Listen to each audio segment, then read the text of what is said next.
Drivers ug operators sa mga pampasaherong jeep dinhi sa Subo nagrally kaganinang buntag aron pagpakita nga supak sila sa draft phased out jeepney order.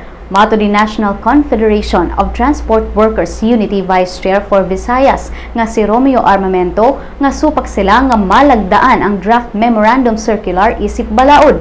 Ang circular giproseso karon ni DOTC Secretary Joseph Emilio Abaya ug LTFRB Chair Winston Hines.